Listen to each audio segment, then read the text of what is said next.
కేంద్రంలోని మోడీ ప్రభుత్వం తీసుకొచ్చిన కార్మిక వ్యతిరేక లేబర్ కోడ్లను తక్షణమే రద్దు చేయాలని సిఐటియు డిమాండ్ చేశారు. లేబర్ కోడ్లకు వ్యతిరేకంగా ఫిబ్రవరి 12వ తేదీన తలపెట్టిన దేశవ్యాప్త సమ్మెను విజయవంతం చేయాలని సిఐటియు జిల్లా ప్రధాన కార్యదర్శి డిఎన్డివి ప్రసాద్ పిలుపునిచ్చారు.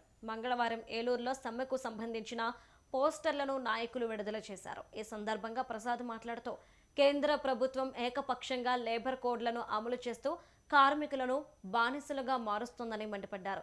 కార్మిక హక్కులను కాలరాసే ఈ నల్ల చట్టాలను రద్దు చేసే వరకు దేశవ్యాప్తంగా పోరాటం సాగిస్తామని హెచ్చరించారు. ఫిబ్రవరి 12న జరిగే ఈ సార్వత్రిక సమ్మెలో జిల్లాలోని ఉద్యోగులు, కార్మికులు పెద్ద సంఖ్యలో పాల్గొని కేంద్ర ప్రభుత్వానికి తమ నిరసన తెలియజేయాలని కోరారు.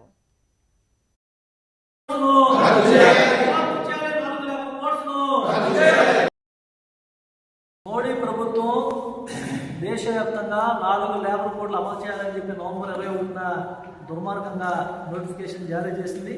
4 లేబర్ కోడ్లను తక్షణమే రద్దు చేయాలని కోరుతూ ఫిబ్రవరి 12వ తేదీన దేశవ్యాప్తంగా కేంద్ర కార్మిక సంఘాల ఆధ్వర్యంలో సార్వత్రిక సమ్మె జరుగుతోంది. ఈ సమ్మెను విజయవంతం చేయాలని చెప్పి సిఐటి ఏలూరు జిల్లా కమిటీతో విజ్ఞప్తి చేస్తాం. ఈరోజు పోస్టర్లను ఆవిష్కరించాం. నరేంద్ర మోడీ ప్రభుత్వం ఈ దేశంలో కార్పొరేట్లు భజన చేస్తూ ఉంది, పెద్ద పెద్ద పెట్టుబడిదారులను ఉడికి చేస్తూ ఉంది. దాంట్లో భాగంగానే కార్మిక హక్కులను హరిస్తూ ఈరోజు 4 లేబర్ కోడ్లు తీసుకొచ్చింది. ఈ దేశంలో ఉన్నటువంటి కార్మిక వర్గం ఈ దేశ స్వతంత్రానికి పూర్వమే పోరాడి కార్మిక చట్టాలు సాధించుకున్నారు.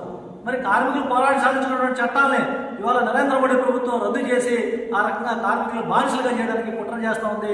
దీనికి వ్యతిరేకంగా ఈ దేశంలో ఉన్నటువంటి కోట్లాది మంది కార్మికులు ఫిబ్రవరి 12వ తేదీ నాడు దేశవ్యాప్త సమ్మెకు సిద్ధమయ్యారు.